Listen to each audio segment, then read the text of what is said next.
Y a-t-il de l'incompréhensible? Thèse, l'incompréhensible existe. Il y a des questions auxquelles la raison ne sera jamais en mesure de répondre. Antithèse, ce qui apparaît comme incompréhensible aujourd'hui peut très bien se révéler compréhensible demain. Thèse, l'incompréhensible naît dès que la raison ne peut plus répondre. En effet, l'incompréhensible, c'est ce qui ne peut pas être expliqué rationnellement, ou ce qui ne résulte pas d'une activité consciente fondée sur la faculté de raisonner ou guidée par la faculté de juger. Premier argument, l'incompréhensible existe, c'est l'irrationnel.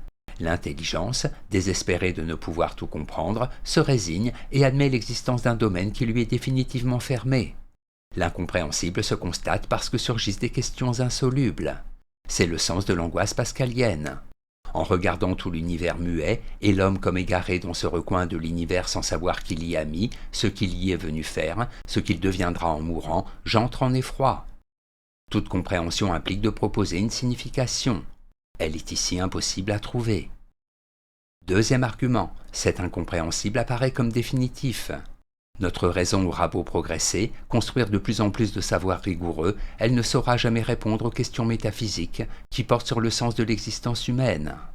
À côté des espaces où la rationalité de l'explication scientifique a établi son emprise, subsistent de vastes zones d'irrationalité.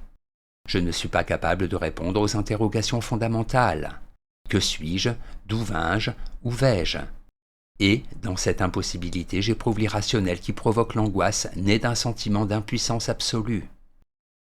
En bref, l'incompréhensible, conçu comme ce dont on ne peut pas trouver le sens, est la limite de la raison même. Il est des choses que l'on éprouve et que la raison ne peut pas prouver. Antithèse, l'incompréhensible n'est que du provisoire, appelé à être compris plus tard. En effet, l'incompréhensible n'est pas de l'inconnaissable inaccessible à la raison humaine. C'est du provisoirement inconnu et la raison est capable de faire reculer les limites de l'inconnu. Premier argument, rien n'est véritablement incompréhensible. L'irrationnel doit une grande part de sa ténacité à la subjectivité.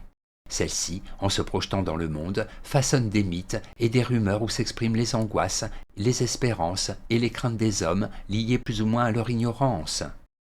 C'est ce constat qui avait amené Spinoza à envisager la connaissance des causes réelles des phénomènes comme la seule et véritable thérapeutique contre les croyances irrationnelles. L'extrapolation de faits divers, les divagations sur les phénomènes encore inexpliqués, mais aussi toutes les formes d'obscurantisme, tendent à entraver les acquis de lucidité que permettent le travail de la science et de l'esprit critique. Après Spinoza, Hegel a également jugé que tout ce qui avait une réalité obéissait à des règles rationnelles et pouvait être compris. Tout ce qui est réel est rationnel. Deuxième argument, nos moyens de comprendre sont multiples et variés. Il est aussi difficile de fixer des bornes définitives au pouvoir de la raison que de circonscrire une fois pour toutes l'incompréhensible. Cependant, si la raison n'a pas tous les pouvoirs, elle semble disposer de celui, non négligeable, d'élargir son propre champ d'investigation et de s'approprier cette part de l'irrationnel qui ne serait donc que provisoirement incompréhensible. En bref, lorsque l'on ne comprend pas quelque chose, cela ne veut pas nécessairement dire que c'est incompréhensible. Cela n'indique peut-être que les limites provisoires de mes facultés de connaître et d'expliquer.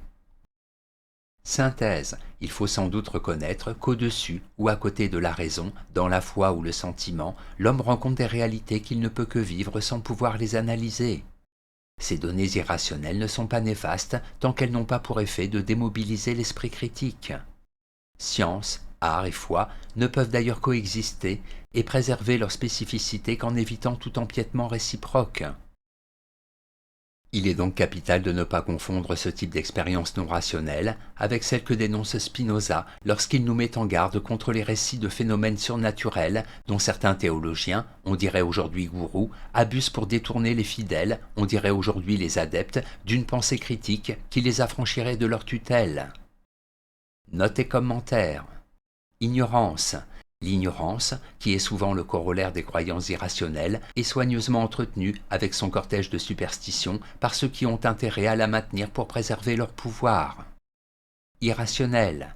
Dans notre société, l'irrationnel est souvent le terrain de prédilection de ceux qui savent l'exploiter commercialement dans toute une sous-littérature de parapsychologie, d'extraterrestres, d'astrologie. Ce sont deux motifs suffisants pour dire qu'il n'y a pas d'incompréhensible, quoiqu'il y ait de l'incompris et de l'inconnu. Citation. Il y a des choses qu'il faut bien accepter sans les comprendre. L'univers est un fait. Il faut ici que la raison s'incline.